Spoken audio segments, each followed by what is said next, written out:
With Lucky Land Slots, you can get lucky just about anywhere. Dearly beloved, we are gathered here today to... Has anyone seen the bride and groom? Sorry, we're here. We were getting lucky in the limo and we lost track of time. No, Lucky Land Casino, with cash prizes that add up quicker than a guest registry. In that case, I pronounce you lucky. Play for free at LuckyLandSlots.com. Daily bonuses are waiting. No purchase necessary. Void where prohibited by law. 18+. Terms and conditions apply. See website for details. Hello and welcome. It is Eric Erickson here, The Eric Erickson Show, nationwide from my flagship station, WSB in Atlanta, Georgia. Glad to have you with me. The phone number, if you want to be on the program, 877-97-ERIC, 877-973-7425. Glenn Youngkin. Glenn Youngkin is the newly elected governor of Virginia. And he has decided to stop the mask mandates inside Virginia schools. He's allowing parents to choose whether they want their children masked or not, and some school districts have gone to court to stop him. But Glenn Youngkin has also done something else, even more controversial. Glenn Youngkin is committed to school choice so that parents who send their kids to failing public schools can move their children to better schools, private or public. I noticed something over the weekend. Some of the progressive agitators in Virginia, by the way, I mean, they are just going to war with the guy. He's barely been sworn in as governor, and you would think the man was an authoritarian dictator for whom a new civil war needed to be declared. And in fact, I saw a progressive agitator in Virginia over the weekend declaring that we were at war. This was a civil war. Glenn Youngkin was going to segregate the schools again, and we needed to stand up against segregation by fighting Glenn Youngkin. How was Glenn Youngkin going to segregate the schools of Virginia? By allowing kids and parents to pick which schools they wanted to go to. By giving poor kids a way out of failing public schools. That was apparently somehow segregation. And I started thinking about this. You know, the left is at war with language. Now, you've got to understand that part of this is from neo-Marxism, and I don't say that lightly. I don't try to go all hysterical all the time about, oh, they're communists, they're Marxists, they're moving to the Overton window. It's all Saul Alinsky, you know.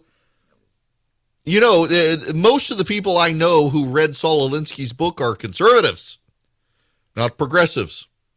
Most progressives don't even know what the hell you're talking about. And I know some of you will be upset with me because you've decided you're an expert on Saul Alinsky and, oh my gosh, it's the progressive playbook. They may be using his tactics, but his tactics aren't necessarily tactics that only Saul Alinsky knew. It is true that Barack Obama was a student of Saul Alinsky, as was Hillary Clinton, but it's not like your average leftist that says, I'm going to read Saul Alinsky and learn how to do this. We are more experts on Alinsky than they are. They use the tactics. But it just happens to be the way they're brought up in politics. What it is, though, derives from a postmodernism. Postmodernism believes the constructs, and I hate to use the word construct, but the constructs of postmodernism are about language. There is no reality.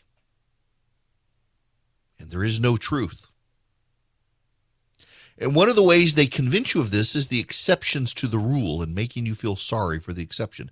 So if I look out my office window right now, I see blue sky. But what about the colorblind person? The colorblind person is not going to see the blue sky. So how can there really be blue sky? How do I know that someone else, unless I have lived with their eyes, sees the sky the same way I do? So how can it be true that the sky is blue? People find it hard to argue with that. They go along. And language is suddenly twisted. Truth itself is suddenly twisted. Now, we know ultimately it's actually about light refraction and reflection, and the sky itself per se is not blue, but it's you and I, we look up at the sky, and you may see clouds where you are, and if it's clouds where you are and it's blue skies where I am, well, then your reality is different from mine. But you know and I know at an intellectual level, if you see the world without the clouds in the sky looks blue. And the postmodernist would argue with you over that and say it's not really true. The colorblind person doesn't see it that way. You may see the shade of blue differently than I see the shade of blue. So we can't really say that it's blue, except we can. But they refuse, and they demand that we refuse.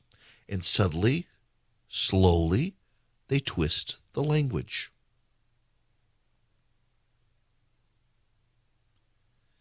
50, 60 years ago, segregationists were opposed to black children entering the doors of white schools. My mother in rural Louisiana went to a segregated high school that desegregated over time. She is of that age where that's what happened, particularly in the South, but it was also in the North. Ted Kennedy, of the liberal lion of the Senate, they called him, the hero of the left for years. Ted Kennedy opposed busing in Massachusetts because they didn't want non-white kids going to the rich white kids' public schools. The media would have you believe it was all about the South, but the North, to some degree, was even more racist. In fact, back during the 60s and 70s, you had an immigration back into the South from people who had fled to the North over Jim Crow, and they were tired of the racism of the North.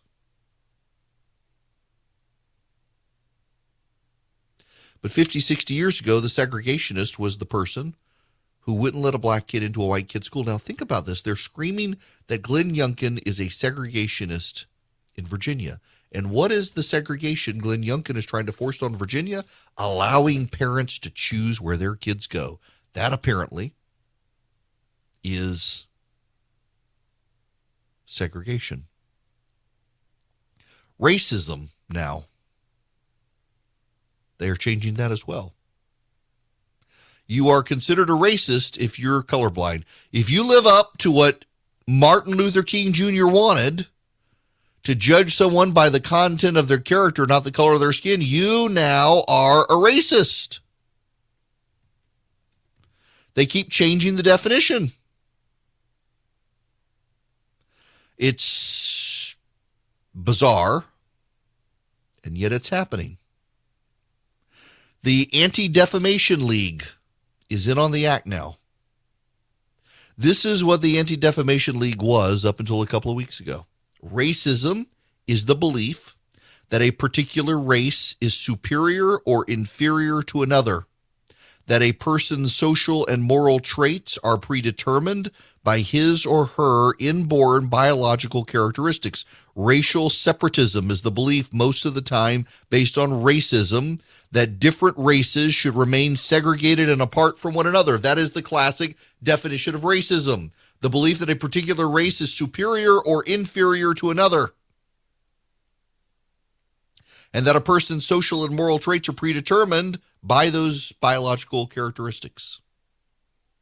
They've changed the definition of racism at the Anti-Defamation League. Now it is racism is the marginalization and or oppression of people of color based on a socially constructed racial hierarchy that privileges white people. In other words, you can't be racist unless you're white. They've gone woke.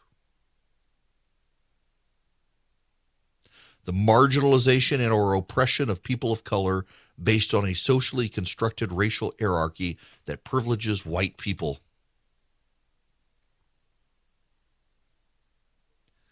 That's not racism. That's the way it can manifest itself. But racism is, as the Alliance Anti-Defamation League once said, the belief that a particular race is superior or inferior. But the left is changing the language. It's all part of postmodernism. It's part of intersectionality. It's part of critical theory. Or what about female? Is Leah Thompson, the University of Pennsylvania swimmer, a female? Leah Thompson has the male reproductive organs. Leah Thompson has the, I don't want to say the word. On national radio, there could be kids listening. But Leah Thompson has the male body parts. Leah Thompson, to my knowledge, is not on testosterone suppressing drugs. Was for a year, but I don't know that Leah Thompson is still on them. He's dating a girl. The women on his swim team say he sometimes walks around without a towel, and it makes them very uncomfortable because he has the male body parts and is dating a woman. Is he a lesbian or is he a guy?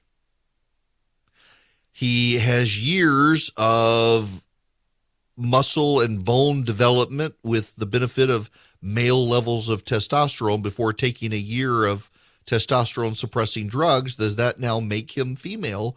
The left will redefine what it means to be a male and a female. They'll even redefine what it means to be a victim. When people push back on the bully, but the bully is woke, suddenly it's the bully who's the victim. They're twisting language. And you know the way to fight this is to not play the game. You know, it is hard sometimes. I myself have slipped up in the conversation about Leah Thompson and said she, not he. I saw Al Mohler, the well-known, highly regarded conservative evangelical minister who is the leader of Southern Baptist Theological Seminary. Someone got very angry with him. A group of people got very angry with him because he was talking about the Leah Thompson situation, condemning it, by the way, and slipped up and called him a she. They're like, well, you can't really believe it. He called her she. It's easy to slip into it. Everybody does it. The name is Leah. Leah is a female name.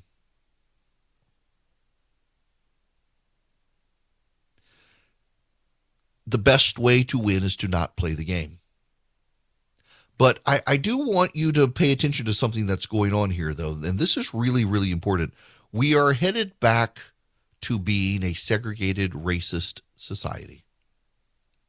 And I think that's bad for all of us. I think it's very bad for all of us. But it's the left that's doing it. It's not the right. It's not the. I was watching a Dave Chappelle thing on Netflix, and he referred to the Tiki Torch Whites, after Charlottesville, the Tiki Torch Whites. It's not the Tiki Torch Whites that want us to be a segregated, racist society these days. It is the neo-racists, the neo-segregationists are on the left. They don't want black families to have a choice in where their kid goes to school. They want to keep them in failing schools. They want to segregate them by race and tell those black kids they will always be treated inferior by white people. They will always be the victim. And then they also want to degrade women's sports. We've had massive progress with Title IX in public education and in sports. We've advanced women's sports. We've put women's sports at a competitive level with men, and now they want to let men into the women's sport. A man who still has his male reproductive organs and is dating a woman gets to be on a woman's team, and you're a bigot if you don't call him a her.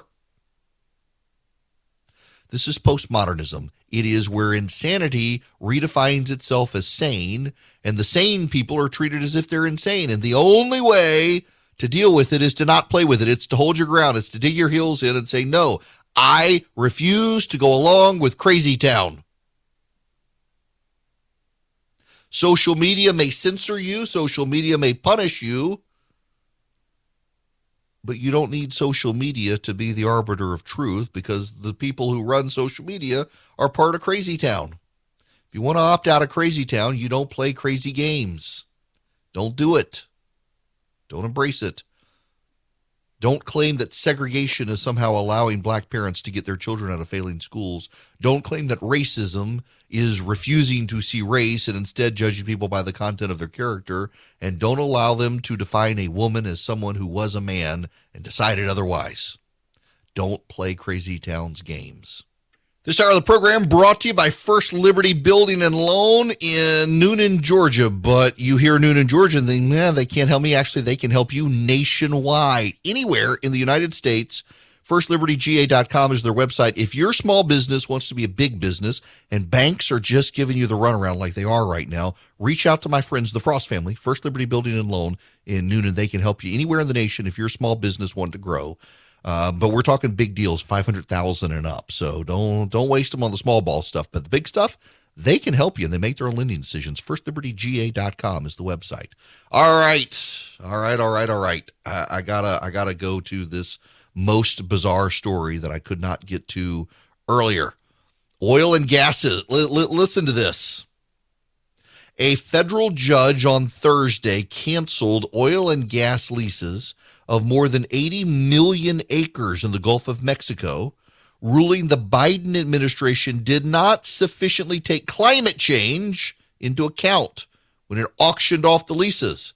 The Interior Department must conduct a new environmental analysis that accounts for greenhouse gas emissions that would result from the eventual development and production of the leases. After that, the agency will have to decide whether to hold a new auction. The environmentalists, of course, are cheering this on, but what does it do? It undermines our national security. It undermines our availability for fossil fuels. It undermines our availability to get cheap petroleum in the United States, to get cheap fuel. Shell, BP, Chevron, and ExxonMobil offered $192 million for the right to drill in about 1.7 million acres in the area offered.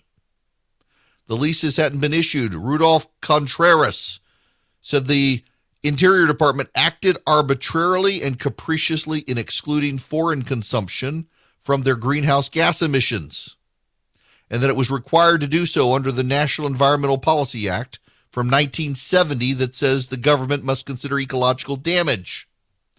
Now, are they going to appeal? It doesn't appear that they're going to appeal it. This is absurd. This is going to drive up the cost of the poor. And have you noticed that the environmental policies of the left to fight climate change are taxes on the poor? The rich people can afford it. That reminds me. So I'm watching the Rams game last night against the 49ers. Wow, Garoppolo in that pass at the end. Oh, I mean, they weren't going to win it anyway. Oh, that was bad. But they show pictures of celebrities there. Leonardo DiCaprio is in there. He's got a chin diaper on, his mask pulled down. He's about the only celebrity they showed with a mask on, and his was pulled down. He was talking to somebody. The governor of California didn't have a mask on, was talking to Magic Johnson, who has HIV. I think he's like the most medically fragile there, and he's without a mask on, and the governor's without a mask on. Everybody's hanging out in a massive stadium, and hardly anybody's got masks on, except for the poor people in the high seats. All the rich people without their masks on. And all those rich people, they're there in that stadium. What was their carbon footprint? You know, Leonardo DiCaprio, he's a major environmentalist. He flies around the world on private jets to make sure you know he cares, and takes vacations on big yachts with lots of women who he's flown in with their own carbon footprint. And yet they want poor people to buy the expensive light bulbs. And, you know, frankly, over time, if a poor person bought an LED bulb, the bulb would actually save them money. It's highly efficient with power. They get cheaper power bills. But right now they can't afford the $20 bulb when they can get the $3 bulb. And the $3 bulb will cost them over time more power, but they don't have the available income at the moment to take the more expensive, more efficient option. And yet the left wants to force them to. So many of the environmentalists out there have never lived life as a poor person. They don't understand that poor people sometimes can't make the expensive choice now that will save them long-term money because they don't have the money to make that choice. Hi there, it is Eric Erickson here. The phone number is 877-97-ERIC, 877-973-7425 if you want to be on the program. Just as a side note. So if you follow me on Instagram at EW Erickson, you will often see I'm cooking on Sundays.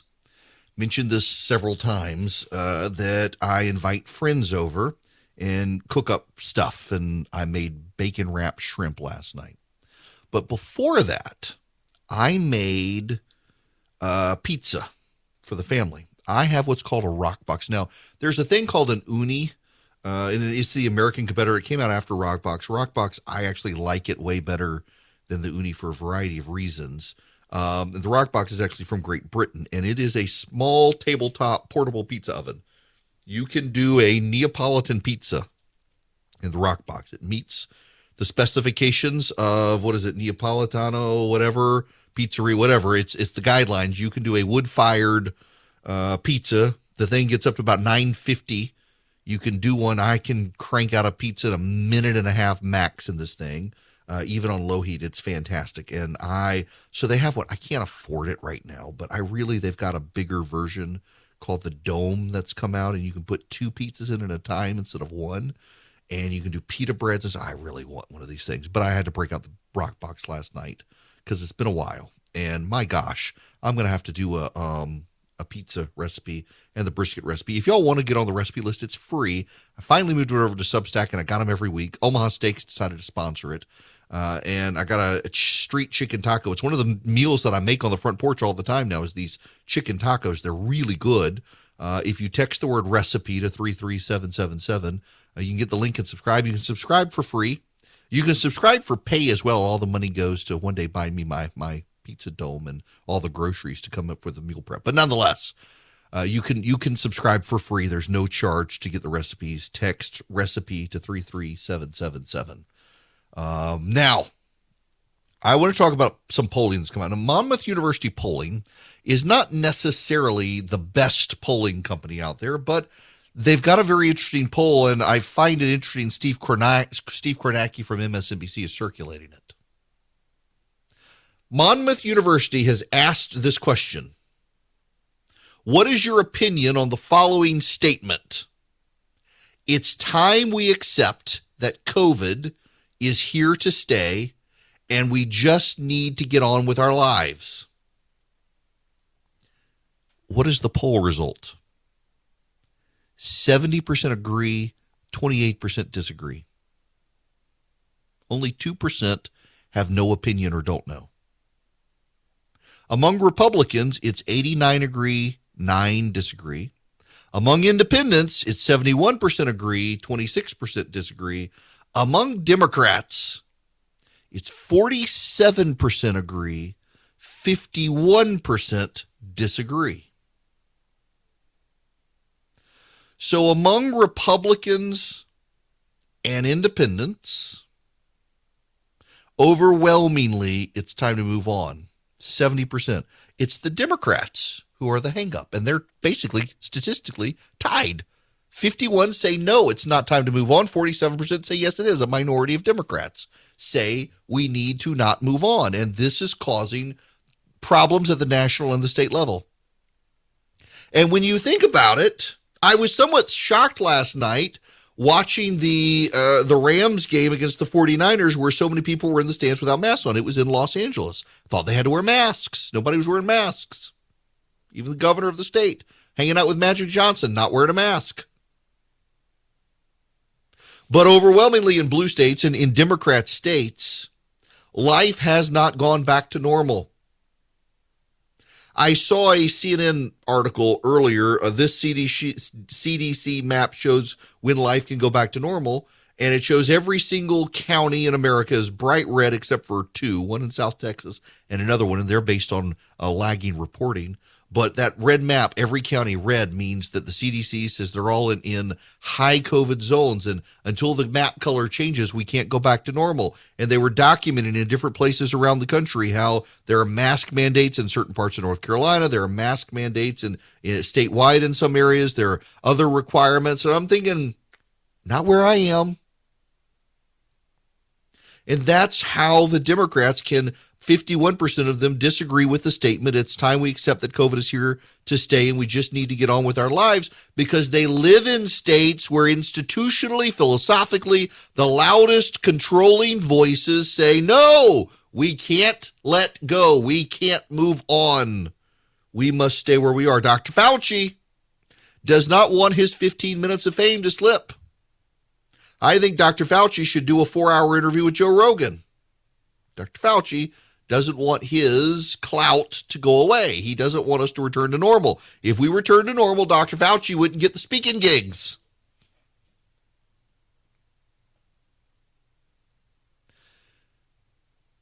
We need to return to normal, and it's obvious we need to return to normal, and more people are returning to normal. When you have a level of independence and Republicans who say, move on, and 47% of Democrats say move on. It's time to go back to normal. Now, Dr. Fauci started to use this interesting phrase that we'll go back to normal, but it'll be a slightly different normal. You know, the new normal. The new normal. I don't think we're ready for a new normal.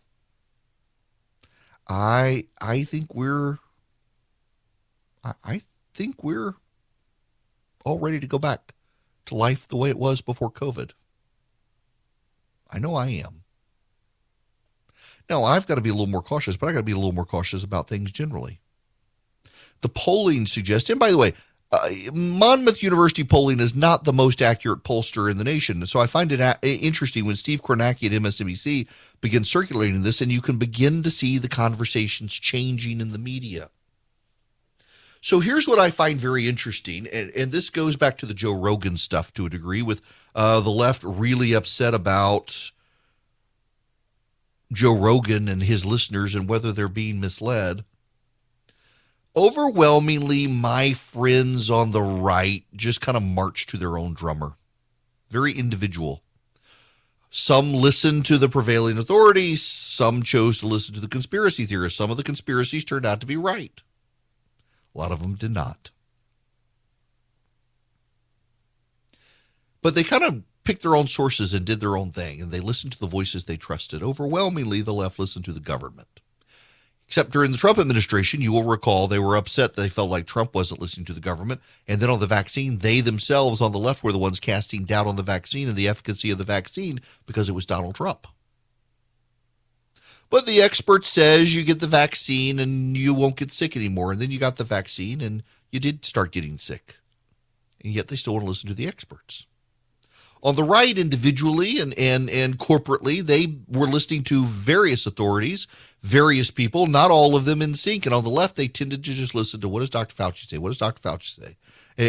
And binding their opinions to one fallible man, as opposed to on the right, where there were a bunch of fallible sources, but together, collectively, you tended to get a better picture of what was going on over time. And so a lot of us on the right got to opinions that are now being echoed in the New York Times and the Washington Post well before they did. So, for example, last year, if you were listening to this program, I was telling you it is very obvious that COVID is seasonal.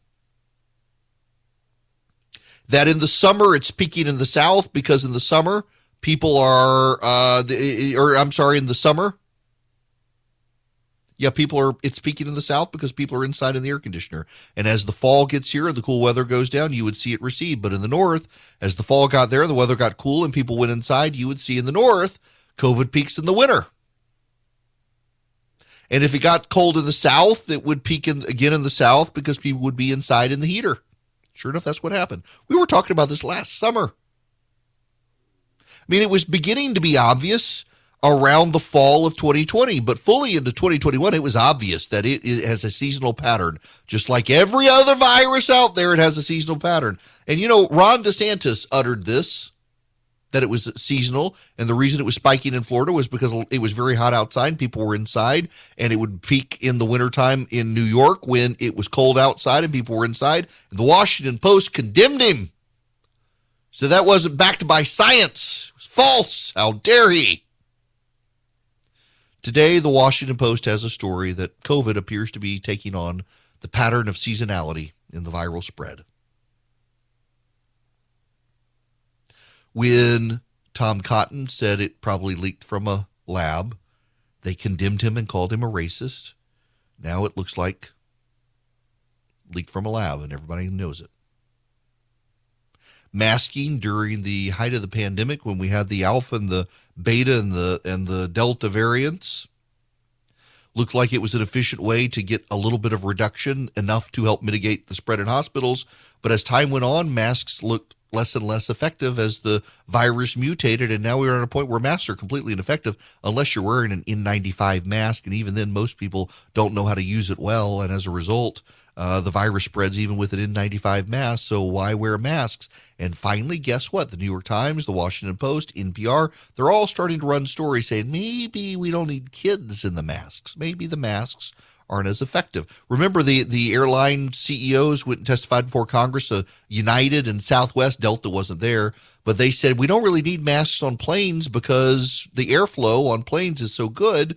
There's never been, even at the height before the mask mandates on planes, there hasn't really been massive spread on planes. We don't need the airflow. We don't need the masks. And people, if they're eating, they take off their mask, and we're not seeing a spread from planes. And the media was hyperbolic, and to this day, they're insistent we got to always wear masks on planes. But the data's not there to support it. And we were all there before they were.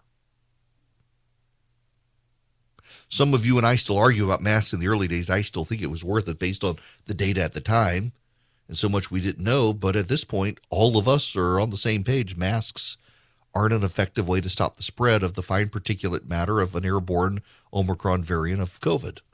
On the left, they can't get there yet. They've got to wait. They've got to wait for Dr. Fauci to say so. It's kind of funny how they accuse us of all having Joe Rogan and Fox News tell us what to think, and we keep arriving where they arrive, and we arrive 6 months to a year before them. All of us individually listen to whoever we want, as opposed to the herd mentality of taking our orders from Dr. Fauci.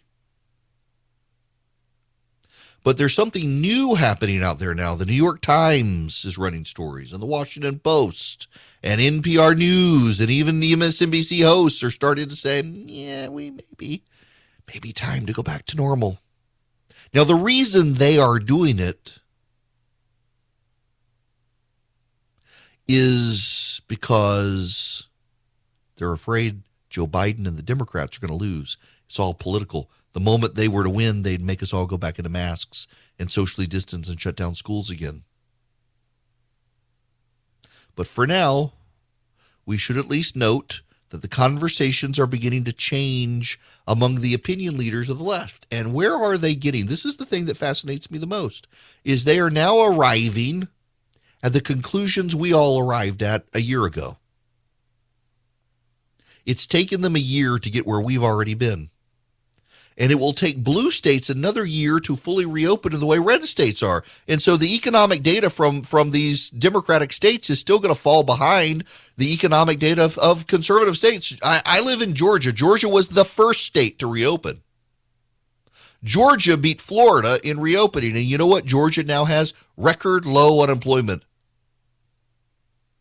Georgia is seeing a record run-up in tax revenue from the economy being open. It's not like they've raised taxes. In fact, they're going to cut taxes further. Georgia, Brian Kemp, the governor in Georgia, wants to cut taxes further and give teacher bonuses because we got so much revenue coming in because Georgia opened before everybody else opened. He was condemned, Brian Kemp was, even by Donald Trump, saying, oh, I think he opened too fast. Ron DeSantis followed suit. Other Republican governors did. And now, finally, 2 years after Republican governors started doing this, the Democratic governors are like, I guess we can open up now. It's all safe. It's been safe for a while. It's just funny that the people who accuse the right of listening to Fox News and Joe Rogan are now suddenly arriving at the conclusions that all of us who, we really didn't listen to Joe Rogan and Fox News, we just, for our independent sources and our own critical thinking, arrived at positions that the left is finally at, and we've been right the whole time on the seasonality and the lack of efficacy of cloth masks at this point in the spread, about the need to reopen, about the need to balance the economic and mental health well-being with the physical well-being of people as we navigate the virus, about the risks of kids being out of school, about the risks or lack thereof of kids being in mass and what it's going to do to kids, all these things we've been saying, suddenly they've arrived at the point. And the point is, why should we now believe anything they say when it's taken them so long to get to where we've been? And now suddenly they realize not only are we right, but they can't bring themselves to admit that we were right all along. Hello there. It is Eric Erickson here. I got to get Kelly Loeffler on the program. Kelly Loeffler is the former senator from Georgia. And during the COVID pandemic as it began, she was attacked pretty ruthlessly by the press corps for what they claim was trading on knowledge about COVID. Now, it was investigated and there was no there. She and her husband had handed stuff over to private entities, and it turns out most of the trades were after knowledge of COVID and what it could do were already impacted. But, the press came after her anyway. She's got a piece up at the Washington Examiner. Why Democrats won't investigate Paul Pelosi's stock trading. By now, conservatives across the country are familiar with the double standards of the left and the bias of the liberal media. But the case of House Speaker Nancy Pelosi's husband and his illegal stock trades has elevated the undeniable hypocrisy of the left to new heights. Paul Pelosi's been accused of breaking the law by purchasing stock options for companies that Nancy Pelosi may regulate. But instead of simply calling for an investigation to address the concerns and with an unquenchable thirst for bureaucracy, Democrats are pushing new legislation to ban members of Congress and their families from holding stocks. Rather than demanding accountability and enforcing existing laws, the new legislation has the veneer of doing something, but without the political risks. Insider trading is already a crime. Given the actions by the Speaker's husband, a full investigation would provide needed transparency to the people. Yet no members of Congress or the media have come forward to demand an inquiry into Paul Pelosi's transactions or dealings. When I was attacked with a stock trading conspiracy, I knew the best answer was transparency, and I welcomed it. Spent over 20 years in the highly regulated financial services industry and built a career on expertise, integrity, and regulatory compliance. Due to my and my husband's roles, we did not have access to discretionary stock trading accounts and were contractually prevented from doing so. That's why when I entered the Senate, I already met a higher standard. But the Democrats are doing nothing. And I don't know if y'all have seen this. Now, stepping away from this, the entities that are out there that should be looking into what Paul Pelosi is doing, they're not. And he has outperformed the market.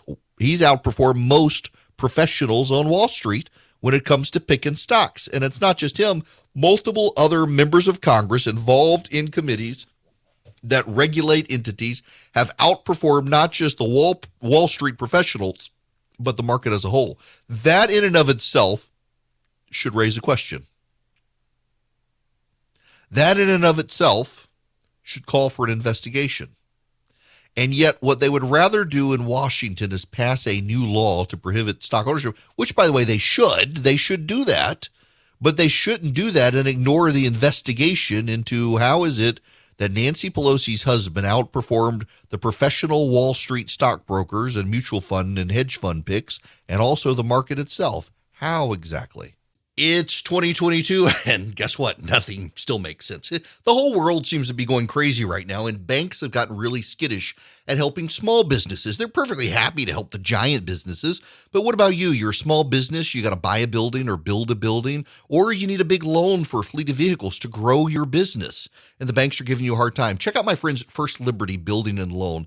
They can help you nationwide, wherever you are. If you're a small business and you need access to loans, let's say $500,000 and up, First Liberty can do it. They've been doing this since the early 90s. The Frost family are friends of mine. They're committed Christians and they're great business people, and they are committed to small businesses. Reach out to them. FirstLibertyGA.com is their website. FirstLibertyGA.com. Spend 10 minutes with them. See if they're a good fit for you. See if you're a good fit for them. They want to help you get to yes, where the big banks are saying no. Nationwide, they can help you if you're a small business. FirstLibertyGA.com is the website. FirstLibertyGA.com.